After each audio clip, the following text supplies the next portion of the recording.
2004년 서울에서 17세 소녀가 흔적도 없이 사라지는 사건이 발생했다. 경찰의 대대적인 수사 결과 소녀의 마지막 흔적은 마장동의 한 정육점에서 발견되었다. 이후 한동안 주민들은 다짐육만 보면 원인 모를 공포와 불길함에 휩싸여야 했다. 일명 조건 만남을 하던 젊은 소녀가 잔혹하게 살해당한 뒤 시신이 토막나 시장에서 판매되는 돼지고기에 섞였다는 괴소문이 돌았기 때문이다. 꽃다운 나이의 소녀는 왜 그토록 참혹한 죽음을 맞이해야 했을까? 사건의 전말을 파헤치기 위해 우리는 시간을 거슬러 2004년 4월 29일로 돌아가 본다. 2004년 4월 29일 목요일 서울 영등포경찰서 민원실. 한눈에 봐도 초조한 기색이 역력한 모녀가 문을 열고 들어섰다. 어머니 최 씨는 막내딸 최지윤 17세. 1986년 10월 14일생이 사흘 전부터 연락이 두절되었다며 실종 신고를 접수했다. 처음에는 단순히 친구 집에서 노느라 밤을 지새우는 줄 알았지만 휴대폰마저 꺼진 채 연락이 닿지 않자 결국 경찰에 도움을 요청한 것이었다. 함께 온 언니 최지은 21세.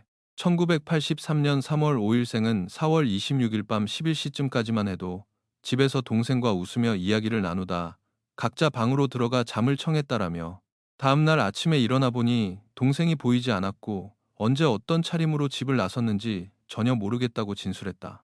가족들의 말에 따르면 지우는 과거 남자친구의 집에서 외박을 한 적은 있었으나 헤어진 이후에는 외박을 거의 하지 않았고 늦어질 때면 반드시 미리 연락을 취했다고 한다. 이처럼 여러 날 동안 종적을 감춘 적은 단 한 번도 없었다. 신고를 마친 모녀는 무거운 발걸음으로 집으로 돌아갔다. 청소년기 아이들의 일시적인 가출이나 실종은 드문 일이 아니었기에 경찰은 이를 단순 실종 사건으로 분류하고 영등포경찰서 실종수사팀에 배정해 추적을 시작했다. 실종된 최지우는 중국 지린성 연길 출신으로 3살 위인 언니 지은과 함께 어머니의 성을 따랐다. 지윤이 3살이던 1989년 부모는 성격 차이로 이혼했다. 이후 어머니는 한국 국적을 가진 50대 남성 최 씨와 재혼했다. 새아버지는 변변한 직업도 없이 무의도식하는 인물이었고 지윤은 그가 단지 한국 국적을 가졌다는 이유 외에는 어머니가 왜 그를 선택했는지 이해할 수 없었다. 1996년 어머니는 언니 지은만을 데리고 먼저 한국 서울로 이주해 정착했고 어린 지우는 연길과 하얼빈의 친척집을 전전하며 극도의 외로움 속에서 어린 시절을 보냈다. 2001년 15세가 되어서야 지우는 마침내 한국 땅을 밟고 어머니, 언니, 그리고 낯선 새아버지와 재회할 수 있었다. 가정 형편은 넉넉지 못했다. 어머니는 환경미화원으로 일하며 간신히 생계를 이어갔다. 그럼에도 서울의 화려하고 활기찬 모습에 지우는 큰 기대를 품었다. 그녀는 언니가 다니던 서울 대림동의 한 고등학교에 입학했다. 지우는 학업 성적이 우수했다. 고등학교 1학년 시절에는 수학, 국어, 영어 중 우수한 성적을 거둔 학생에게 수여하는 학업 우수상을 받았고 교내 웅변대회와 영어 말하기 대회에서 입상하기도 했으며 2년 연속 장학금을 받을 정도로 장래가 촉망되는 아이였다. 그러나 교우 관계나 교사들과의 관계는 그리 원만하지 못했다. 친구들의 눈에 지우는 지독히 내성적이고 고집이 세며 말수가 적은 아이였다. 학교 밖에서의 삶도 평탄치 않았다. 새아버지와는 성격이 맞지 않아 허구한 날 격렬한 말다툼을 벌였다. 2003년 지우는 학교 외에 외부 모델 학원에 등록했다. 외모와 체격이 지극히 평범했던 탓에 촬영 제안은 거의 들어오지 않았지만 가족들에게는 모델 에이전시의 어시스턴트로 일하며 매달 200만, 300만 원을 벌고 있다고 거짓말을 했다. 하지만 얼마 지나지 않아 그 일도 그만두게 되었다.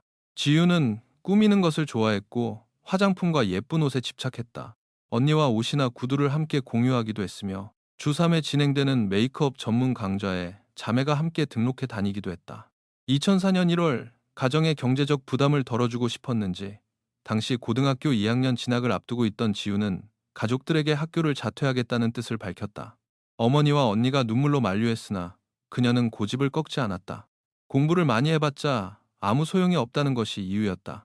결국 지우는 학교를 떠나 차가운 사회로 발을 내딛었다. 학교라는 울타리를 벗어난 지우는 급격히 방탕한 생활에 빠져들었다. 유흥가를 전전하며 다양한 부류의 사람들과 어울렸고 때로는 외박을 하고 집에 들어오지 않기도 했다. 사건 발생 후 경찰은 지훈이 살던 대림동의 한 영구 임대 아파트를 찾았다. 그곳은 정부가 저소득층이나 이주민들을 위해 제공하는 공공임대주택이었다. 지윤의 방에서 컴퓨터 사용 기록을 분석하던 경찰은 충격적인 사실을 마주했다. 지윤은 인터넷 성인 커뮤니티에서 소위 조건 만남을 하는 여성이었던 것이다. 그녀는 성인 포럼에 계정을 등록해 유혹적인 사진들을 올리며 공공연히 자신의 서비스 가격표를 게시해 두었다. 또한 2개의 MSN 메신저 계정을 사용하여 은밀하게 예약 손님들과 연락을 주고받았다. 기록에 따르면 4월 13일 지윤은 포럼에 글을 올려 심야에 만날 손님을 구한다는 게시글을 올렸고, 일주일쯤 지나 한 남성이 그녀의 서비스에 대한 후기 댓글을 남기기도 했다. 때로는 손님과 함께 거리를 걷거나 쇼핑을 하는 동행 서비스를 제공하기도 했다. 낯선 이들과의 사적인 접촉은 언제나 거대한 위험을 내포하고 있었으며 지윤의 안전을 보장할 수 있는 사람은 아무도 없었다. 주변 사회관계를 조사한 경찰은 그녀가 심각한 위험에 처해 있을 가능성이 높다고 판단했다. 실종된 지 여러 날이 지날 때까지 가족들은 지윤이 성매매를 하고 있었다는 사실을 꿈에도 몰랐다. 언니 지은은 경찰에게 동생과 매우 친했고 자주 속마음을 털어놓곤 했다면서도, 하지만 언제부턴가 동생의 표정이 어두워졌고 마음속에 말 못할 고민을 숨기고 있는 것 같았다고 진술했다. 점차 지윤이 사회에서 20대부터 50대에 이르는 다양한 연령대의 새로운 사람들과 어울리는 것을 보았다고 했다. 저녁이면 누군가와 은밀히 전화 통화를 자주 했고 가끔 외박을 하기도 했다. 가족들이 물으면 그저 남자친구와 데이트를 하고 있다고 얼부무렸으나 단 한 번도 남자친구를 집에 데려온 적은 없었다. 지은은 동생이 MSN을 자주 사용한다는 것은 알았지만 그런 일에 연루되어 있을 줄은 상상도 하지 못했다고 눈물을 흘렸다. 평소 지윤은 뷰티 웹사이트를 보거나 가끔 노래방에 가는 것이 낙인 평범한 아이처럼 보였기 때문이다. 지윤의 주변 인물들을 조사한 경찰은 신변에 심각한 문제가 생겼음을 직감했다. 사건은 곧 언론을 통해 대대적으로 보도되었고 목격자의 제보를 기다리는 대중적인 수사로 전환되었다. 5월 2일 정명훈 26세, 1978년 2월 19일생이라는 이름의 한 남성이 경찰서를 찾아와 자신이 최지윤을 만난 적이 있다고 제보했다. 프로그래머로 일하던 정명훈은 지윤의 단골 손님 중 한 명이었다. 2004년 4월, 그는 성인 포럼에서 지윤의 정보를 보고 연락해 4월 20일 첫 만남을 가졌다고 했다. 당시 그는 만남의 대가로 20만 원을 지급했다.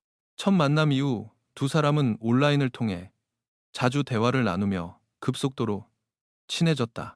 며칠 뒤 정명훈은 지윤을 다시 만나고 싶어 연락을 취했고 4월 27일 새벽 두 사람은 영등포역 지하철역에서 만나기로 약속했다. 만났을 당시 지윤은 검은색 옷을 입고 노란색 가방을 들고 있었다. 두 사람은 역 근처의 한 모텔로 향했다. 방에 들어서자 지윤은 극심한 피로를 호소했고 정명훈은 그녀의 안쓰러운 모습에 성관계를 갖지 않은 채 침대에 누워 도란도란 이야기를 나누다 자신도 모르게 잠이 들었다고 했다. 다음 날 아침 9시쯤 두 사람은 모텔에서 나와 작별 인사를 나누었다. 이때 정명훈은 지윤에게 30만 원을 건네며 다음 만남을 기약했다. 정명훈은 그날 이후 MSN 메신저나 전화 통화 등 모든 수단을 동원해도 지윤과 연락이 닿지 않았다고 진술했다. 그러다 5월 2일 신문에서 지윤의 실종 기사를 접하고 무언가 잘못되었음을 직감해 즉시 경찰에 신고한 것이었다. 지윤이 실종된 날은 바로 정명훈과 함께 모텔에서 나온 날이었으며 정명훈은 그녀의 살아있는 모습을 본 마지막 목격자였다. 따라서 정명훈은 자연스럽게 유력한 용의 선상에 올랐다. 그러나 면밀한 알리바이 조사와 모텔 주변 CCTV 분석 결과 정명훈의 진술은 모두 사실로 확인되었고 경찰은 그에 대한 의심을 거두었다. 정명훈의 진술에 따르면 그날 밤 모텔방에서 지윤은 어머니에게 더 나은 삶을 만들어주기 위해 돈을 벌고 싶다는 심경을 토로했다고 한다. 지윤은 한 사기성 모델 에이전시에 속아 돈을 벌기는커녕 오히려 회사에 500만 원이라는 거액의 빚을 지게 되었다. 이후 열심히 일을 해서 500만 원의 원금은 겨우 갚았으나 4월 26일 밤 에이전시 측에서 전화를 걸어와 5월이 되기 전까지 이자 명목으로 100만 원을 추가로 청구했다고 한다. 만약 돈을 갚지 않으면 그녀가 에이전시에서 일했던 과거를 폭로하고 보관 중인 민감한 영상을 인터넷에 유포하겠다고 협박했다는 것이다. 막다른 골목에 몰린 지윤은 빚을 갚기 위해 짧은 시간 동안 무리하게 많은 손님을 받아야만 했던 상황이었다. 경찰은 정명훈과 헤어진 지윤이 또 다른 손님을 만나러 갔으며 그 인물이 실종 사건과 직접적인 연관이 있을 것으로 추정했다. 지은의 통화 기록을 조회한 경찰은 그녀가 마지막으로 통화한 시간이 4월 27일 오후 1시 14분 영등포역 인근이었음을 밝혀냈다. 통화는 53초간 지속되었으며 상대방 번호는 명의가 등록되지 않은 선불 대포폰이었다. 지윤의 MSN 대화 기록에 따르면 4월 27일 오전 9시 16분경 누군가 그녀에게 당일 오후 1시에 영등포역에서 만나자는 제안을 보냈다. 대화 상대방은 지윤에게 도착하면 전화를 걸라고 신신당부했고 그가 남긴 전화번호는 지윤이 마지막으로 전화를 걸었던 대포폰 번호와 일치했다. IP 주소 추적을 통해 경찰은 이 MSN 메시지가 영등포역에서 그리 멀지 않은 성동구 마장동의 임팩빌딩 내부의 한 컴퓨터에서 발송된 것임을 알아냈다. 일주일쯤 지난 5월 6일 이진우 26세, 1978년 11월 30일생라는 남성이 사색이 된 얼굴로 경찰서에 들어섰다.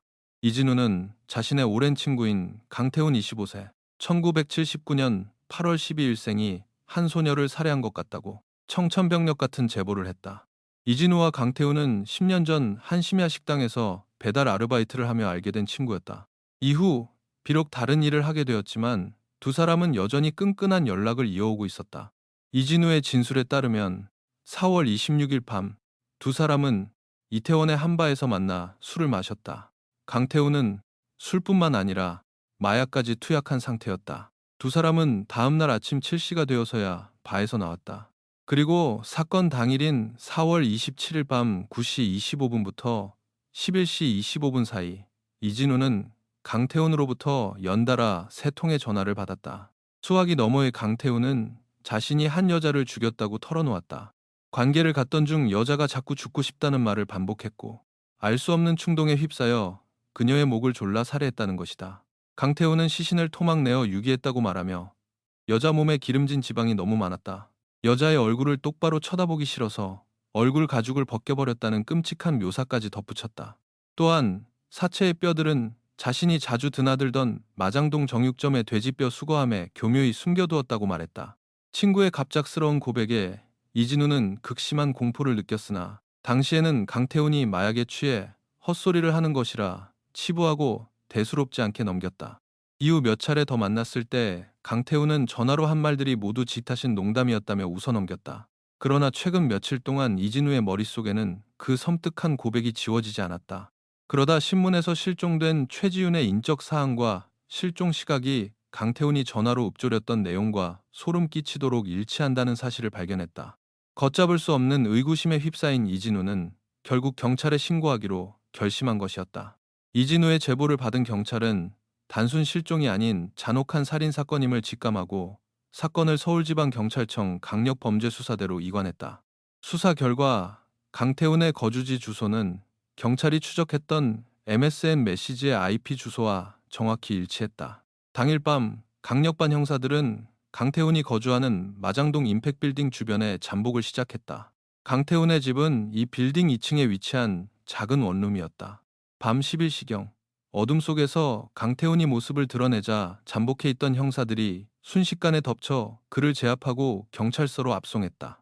취조 과정에서 강태훈은 자신의 범행을 도운 공범으로 친구 김민수 25세를 지목하며 그가 시신 유기를 도왔다고 주장했다. 경찰은 즉시 김민수 역시 체포했다. 동시에 경찰은 마장동에 위치한 강태훈의 원룸을 엄밀히 수색했다. 화장실 바닥과 벽면, 문틀, 그리고 샤워 커튼에는 미처 깨끗이 지워지지 않은 핏자국이 선명히 남아 있었다.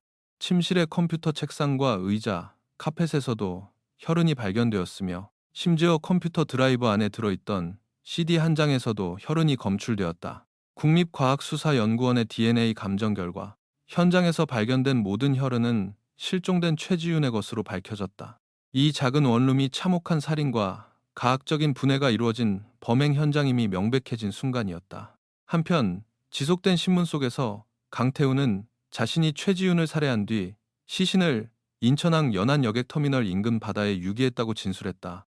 다음날 아침 8시 과학수사대와 해양경찰청 소속 잠수부들이 강태훈을 대동하고 유기 현장인 인천항 인근 해역으로 출동했다. 오후 3시까지 잠수부들이 차가운 바닷속을 2차례나 샅샅이 수색했으나 시신은 흔적도 찾을 수 없었다. 수색이 난항을 겪자 강태훈은 마침내 잔혹한 진실을 추가로 털어놓았다. 사실은 최지훈의 시신을 완전히 토막냈으며 머리 부분만 바다에 던졌을 뿐 나머지 신체 부위는 살점을 잘게 썰어 화장실 변기에 넣고 물을 내려 하수구로 흘려보냈다는 것이다. 그리고 단단한 뼈의 일부는 자신이 자주 가던 마장동 축산물 시장의 한 정육점 돼지뼈 수거함에 몰래 섞어버렸다고 고백했다. 잔인한 살인마의 입에서 나온 범행 전말은 베테랑 형사들마저 경악을 금치 못하게 만들었다. 사건 발생 후 이미 열흘이 넘는 시간이 흐른 시점이었기에 살점이 발려나간 뼈의 일부는 이미 다른 손님들에게 판매되었을 가능성을 배제할 수 없었다. 이 사실이 언론을 통해 공개되자 대한민국 사회는 걷잡을 수 없는 충격과 공포에 휩싸였다. 강태훈이 인육을 정육점에 유기했다는 소식은 마장동 일대 주민들과 상인들을 극심한 패닉으로 몰아넣었다. 인터넷 공간에서는 사건 당일 최지훈이 마약 파티와 집단 성관계에 참여하기 위해 강태훈의 원룸을 찾았다가 마약 과다 복용으로 급사했고, 죄를 은폐하기 위해 강태훈과 김민수가 시신을 훼손해 바다와 정육점에 버렸다는 자극적인 괴담이 유포되기도 했다. 그러나 면밀한 수사 결과 이 소문은 전혀 사실이 아님이 밝혀졌다. 범행 당시 김민수에게는 확실한 알리바이가 있었으며 그는 사건과 아무런 관련이 없었고 강태훈의 시신 유기를 돕지도 않은 것으로 확인되었다. 강태훈이 허위 진술로 친구를 끌어들였던 것이다. 경찰은 보강 수사를 통해 사건의 타임라인을 명확히 재구성했다. 사건 당일 아침 7시 이태원바에서 나와 집으로 돌아온 강태훈은 마약 투약으로 극도로 흥분된 상태여서 잠을 이룰 수 없었다. 마약의 환각 속에서 그는 MSN을 통해 최지훈에게 연락을 취했고 오후 1시가 넘은 시각 영등포역에서 그녀를 만나 자신의 마장동 원룸으로 데려왔다. 두 사람은 방에서 함께 마약을 투약한 뒤 성관계를 가졌다. 오후 3시쯤 정신을 차린 강태훈은 침대 위에 미동도 없이 누워있는 최지훈을 발견했다. 그녀의 입가에는 거품과 피가 묻어 있었고 몸은 이미 차갑게 식어 있었다.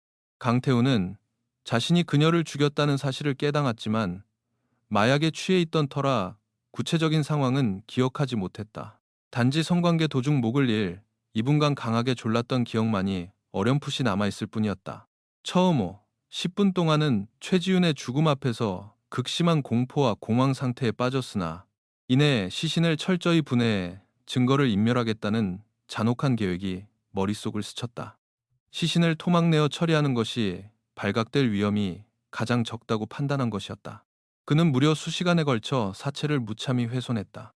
사체에서 피를 뽑아내는 데만 10-15분이 소요되었다. 시신을 처리하는 과정에서 피부를 벗겨내고 살점을 바르는 작업을 동시에 하는 것이 까다롭자 그는 마치 정육점에서 돼지를 도축하듯 먼저 가죽을 통째로 벗겨낸 뒤 살점을 도려내기 시작했다. 변기가 막히는 것을 방지하기 위해 그는 살점을 아주 미세한 조각으로 썰어 수십 번에 걸쳐 변기에 넣고 물을 내렸다. 손가락과 발가락을 처리할 때는 하수구로 완전히 쓸려 내려가도록 마디마디를 자를 때마다 물을 차례로 내리는 치밀함을 보였다. 밤 10시쯤 되자 강태훈은 변기에 차마 흘려보낼 수 없는 단단한 팔다리뼈와 척추뼈를 처리하기 시작했다. 그는 뼈에 붙은 살점을 완벽하게 도려내어 인간의 뼈처럼 보이지 않게 만든 뒤 봉투에 담아 마장동 축산물 시장의 한 정육점 돼지뼈 수거함에 몰래 섞어 대중 속에 묻어버렸다. 그 후 피해자의 머리는 가방에 담아 버스를 타고 인천항 연안 여객터미널로 이동해 칠흑 같은 바다에 던져버렸다.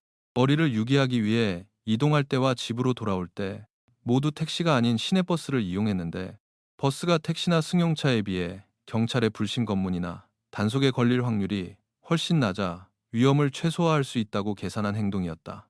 살인마 강태훈은 범행을 저지른 후에도 아무런 죄책감 없이 평소처럼 밥을 먹고 술을 마시며 일상생활을 영위했다. 이 기간 동안 그는 친구 이진우에게 몇 차례 전화를 걸어 범행을 자랑하듯 늘어놓았고 결국 그 오만한 행동이 꼬리가 밟히는 결정적 계기가 되었다. 경찰이 과거에 해부학이나 도축 관련 일을 한 적이 있는지 혹은 범행 과정을 사진으로 남겼는지 추궁했으나 강태훈은 모두 완강히 부인했다. 구속 이후 국립법무병원의 정신과 전문의들이 강태훈에 대한 정신감정을 실시했다.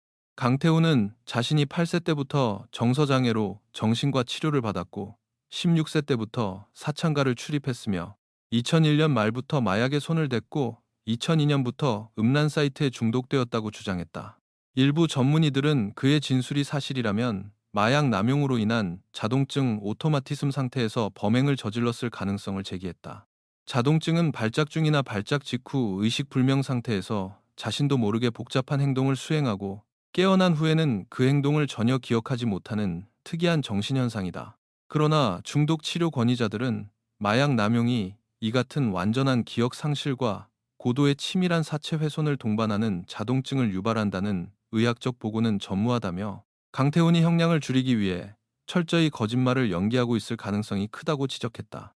한편 화장실 변기를 통해 수없이 흘려보내진 피해자의 미세한 신체 조각들은 아파트 배수관을 지나 인근 하수처리장과 중랑물 재생센터로 유입되었을 것으로 추정되었다. 중랑물 재생센터는 하루에도 수백만 톤의 하수와 오물을 처리하는 거대한 시설로 이 복잡한 하수 시스템 속에서 흔적을 찾는 것은 그야말로 모래사장에서 바늘찾기였다. 그러나 마장동 범행 현장 인근에 거주하는 주민들로부터 건물 지하 하수구와 인근 부동산, 청바지 매장 매대의 배수구에서 쥐가 썩는 듯한 극심한 악취가 진동한다는 민원이 연이어 접수되었다. 제보를 받은 경찰은 곧바로 서울시 하수도 사업소와 협조하여 긴급 수색에 착수했다. 5월 8일 하수도 직원들이 범행 현장 주변의 맨홀과 하수관로 내부를 샅샅이 뒤지기 시작했다. 하수관 벽면을 두드리던 중 유독 한 구간에서 무겁고 이질적인 타격음이 발생했고 배관 내부가 무언가로 꽉 막혀 있음이 감지되었다. 다음 날인 5월 9일 저녁 작업자들이 하수구 깊은 곳에서 긁어올린 걸쭉한 오물 슬러지 더미 속에서 마침내 결정적인 돌파구가 마련되었다. 형체를 알아보기 힘들게 부패한 20여 점의 미세한 인육 조각들이 무더기로 발견된 것이다. 긴급 국과수 감정 결과 이 잔해들은 실종된 최지윤의 DNA와 완벽히 일치했다. 비록 비극적인 형태였으나 지윤의 신체 일부가 마침내 세상 밖으로 드러난 순간이었다. 그러나 살인마가 인천 앞바다에 던졌다고 주장한 머리 부분은 해경의 대대적인 해저 수색에도 끝내 발견되지 않았다. 희대의 살인마 강태훈, 별명 뚱보태훈, 25세은 키 177cm에 몸무게 95kg의 거구로 서울에서 사남매 중 둘째로 태어났다. 어릴 때부터 반항심이 강해 싸움과 말썽을 일삼던 문제아였다.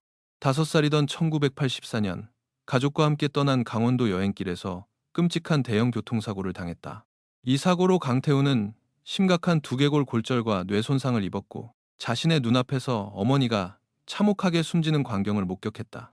참변 이후 외가 식구들은 강태훈의 아버지를 어머니를 죽인 원망의 대상으로 삼으며 집안은 풍비박산이 났다. 2년 뒤인 1986년 아버지는 재혼했고 가족은 미아동의 한 주택으로 이사했다.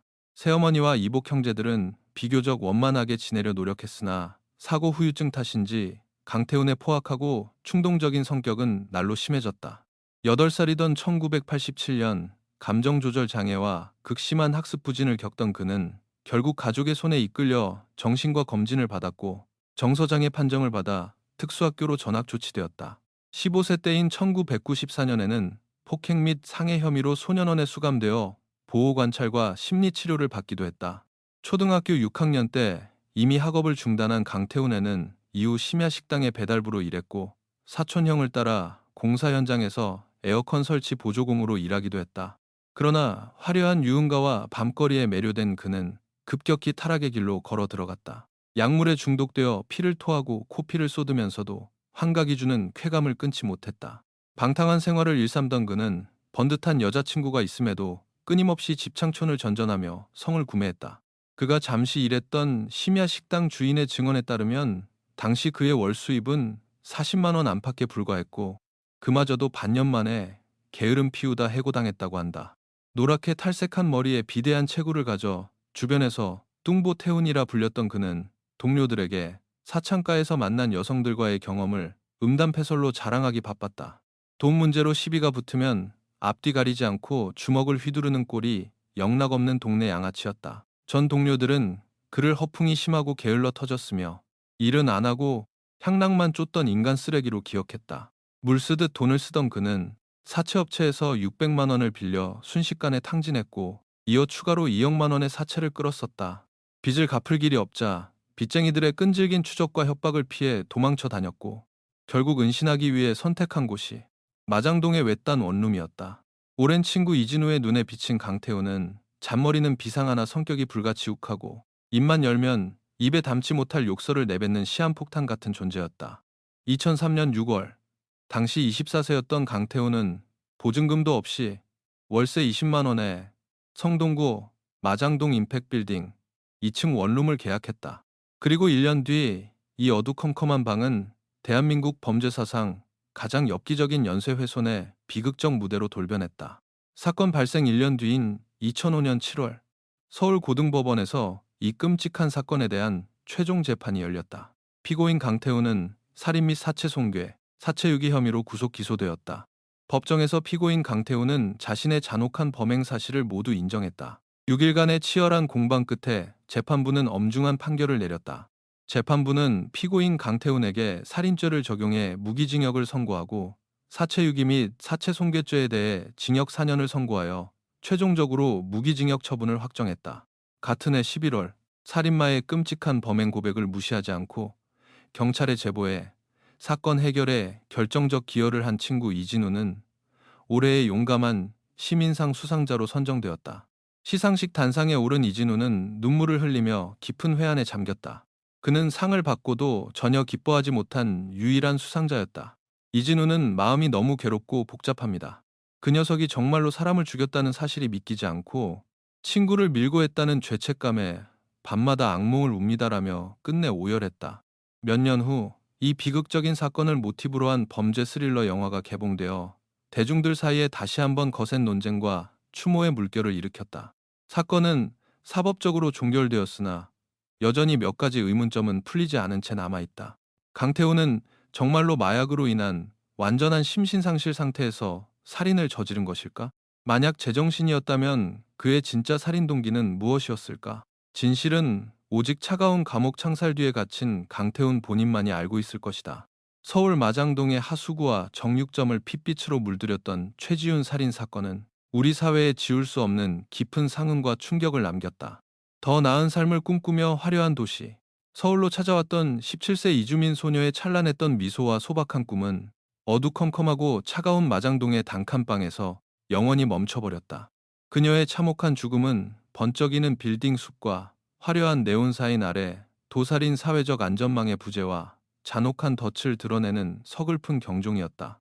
살인마는 평생 빛을 보지 못할 창살 아래서 죗값을 치르고 있지만 남겨진 가족들의 가슴에 박힌 대목과 피눈물은 그 어떤 판결로도 씻어낼 수 없을 것이다. 이 비극적인 이야기는 우리에게 깊은 메시지를 던진다. 주변에 소외된 아이들과 청소년들에게 조금만 더 따뜻한 관심과 사랑, 그리고 포용을 베풀어 달라는 간절한 호소다. 오직 진정한 관심과 보호막만이 나약한 영혼들이 파멸의 덫에 빠지지 않도록 구원할 수 있기 때문이다. 부디 고통과 고독으로 점철되었던 이승의 무거운 짐을 모두 벗어던지고 저 하늘나라에서는 최지훈 양이 영원한 평안과 안식을 찾기를 간절히 기원해본다.